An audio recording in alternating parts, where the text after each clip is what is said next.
BRS ను విలీనం చేసే ప్రయత్నం జరిగిందని, ఇందుకోసం చర్చలు జరిపారని ఎమ్మెల్సీ కవిత చేసిన ఆరోపణలు సంచలనంగా మారిన విషయం తెలిసిందే. ఈ ఆరోపణలపై బీజేపీ సీనియర్ నేత మెదక్ ఎంపీ రఘునందన్ రావు తాజాగా స్పందించారు.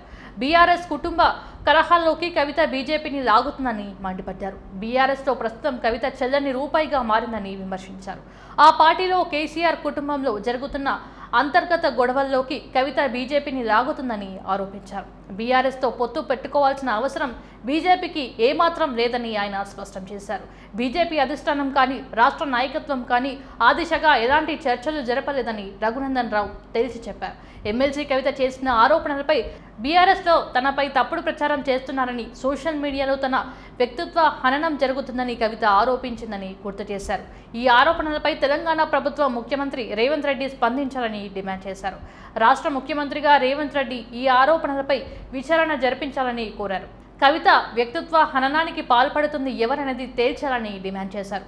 మాజీ మంత్రి BRS working president KTR paid బ్యాచ్ను మెయింటైన్ చేస్తున్నారని రఘునందన్ రావు ఆరోపించారు. దాదాపు 20 యూట్యూబ్ ఛానల్స్కు కేటీఆర్ జీతాలు ఇస్తున్నారని, తన పత్రికల్లోనూ తప్పుడు కథనాలను ప్రచురించేలా చేస్తున్నారని విమర్శించారు. బీఆర్ఎస్ పార్టీ తెలంగాణలో బీజేపీ మినహా దాదాపు అన్ని పార్టీలతో పొత్తు పెట్టుకుంటుందని రఘునందన్ రావు గుర్తు చేశారు.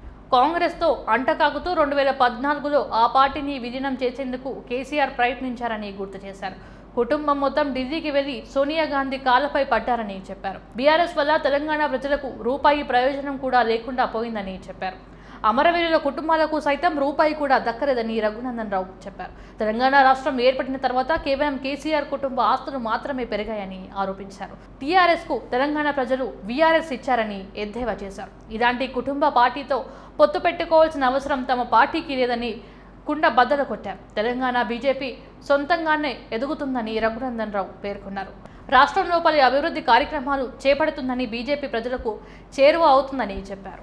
రఘునందన్ రావు మాట్లాడితే ఏదో టీఆర్ఎస్ మీద అక్కసితోటి మాట్లాడుకునేటోళ్ళు అనుకునేటోళ్ళు. ఇంతకాలం రఘునందన్ రావు మీద వ్యక్తిగతంగా బురద జల్లేందుకు చాలా మంది ప్రయత్నం చేసినారు.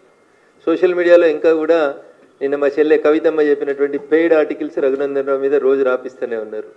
పెయిడ్ న్యూస్ ఛానల్స్, పెయిడ్ జర్నలిస్టులు, కొత్త కొత్త పదాలు వింటున్నాం. 1995లో Raghunandan Rao contributor, but I never heard పైసలు తీసుకొని వార్తలు రాస్తారని, పైసలకు ఆర్టికల్ రాస్తారని మేము ఎప్పుడు జర్నలిజంలో పనిచేసినప్పుడు చూడలేదు. కానీ దురదృష్టం పెయిడ్ ఆర్టికల్స్, భారతదేశంలో అడ్రస్ లేని పేపర్లు, కానీ పొద్దుగలేస్తే డిజిటల్ మీడియాలో కనబడతాయి. దొంగనే దొంగ దొంగ అని అరిచినట్టు కొంతమంది దొంగలకు జీతం ఇచ్చి రాపిచ్చి వాటిని పొద్దులేమగానే అన్ని యూట్యూబ్ ఛానళ్ళల్లో తిప్పించి వ్యక్తిత్వ హననానికి పాల్పడుతున్నారు అని రఘునందన్ రావు మాట్లాడితేనేమో తప్పు అనిపించింది చాలా మందికి. కానీ నిన్న వాళ్ళ ఇంట్లోకెళ్ళి వచ్చినామనే చెప్పింది, వాళ్ళ చెల్లెనే చెప్పింది.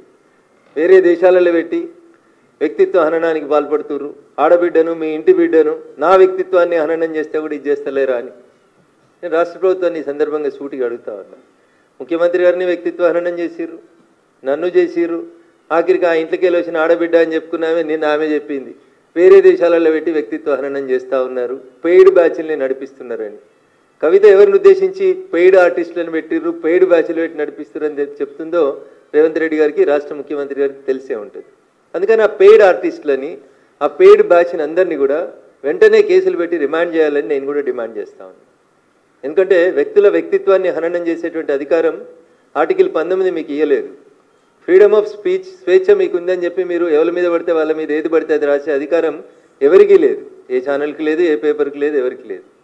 సో ఆ అంశం లోపల కవితకి ఇలా కడుపును వచ్చినట్టు కనబడుతుంది. కానీ మీరు అధికారంలో ఉన్నప్పుడు డ్రోన్లు ఎగిరేసిరని కొంతమంది రిమాండ్ చేసిర్రు, తప్పుడు కేసులు పెట్టిర్రు, రకరకాలైనటువంటి అవస్థలు పెట్టిర్రు. ఇలా నీ దాకా వస్తే చెల్లెకి కడుపును వస్తావు.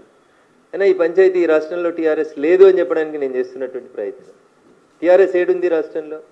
టీఆర్ఎస్ను వద్దని వాళ్ళ నాయననే ముంచేసి బీఆర్ఎస్ చేసేసి, ఆ బీఆర్ఎస్ను వద్దనుకొని ప్రజలు వీఆర్ఎస్ ఇచ్చారు. ఇలా టీఆర్ఎస్, బీఆర్ఎస్, కవిత, కేటీఆర్, కేసీఆర్ అనేది చెల్లని రూపాయలుగా మారిపోయినాయి తెలంగాణ సమాజంలో. 2001 కేసీఆర్ తెలంగాణ ఉద్యమాన్ని ప్రారంభించినప్పుడు 18 నుంచి 35 ఏళ్ళ వయసున్న వాళ్ళంతా జై తెలంగాణ అంటే ఇట్లా పుట్టలు తెచ్చుకొని వచ్చినారు, రోడ్డు మీదకి వచ్చినారు. ఆ ఆవేశాన్ని, ఆ ఆలోచనని 10 సంవత్సరాల మీ పరిపాలన లోపల చంపేసి బిడ్డకో శాఖ, కొడుక్కో శాఖ, నాయనకో శాఖ ఇచ్చి మీది మీరే చేసుకొని, మిమ్మల్ని మీరే పెంచుకొని, మీ ఆస్తులు మీరు పెంచుకొని, మిమ్మల్ని మీరే ఎదుగుదలకు ఉపయోగించుకున్నారు తప్ప తెలంగాణ ప్రజలకు ఏం జరగలేదు. తెలంగాణ రాష్ట్రం రావాలని పెట్రోల్ పోసుకొని తనను తను తగలబెట్టుకున్న శ్రీకాంతాచారి కుటుంబానికి ఏం దక్కలేదు మీ 10 ఏళ్ల పాలన లోపల. అమరుడైన శ్రీకాంతాచారి మొదటి అమరుని దగ్గర నుంచి శ్రీకాంతాచారి దగ్గర నుంచి మొదలుకుంటే 120 కిలోమీటర్ల స్పీడ్ తోటి వచ్చేటువంటి రైళ్లను ముద్దాడినటువంటి పాలమూరు బిడ్డలకు కూడా రూపాయి దక్కలేదు. గల్లీలలో వెలువడి తినొత్తలేదు. ఢిల్లీలో ఉన్న యూపీఏ ప్రభుత్వానికి కానీ ఢిల్లీకి పోయి చచ్చిపోయిన మా రంగారెడ్డి జిల్లా యాదిరెడ్డి గారి కుటుంబానికి కూడా ఏం దక్కలేదు.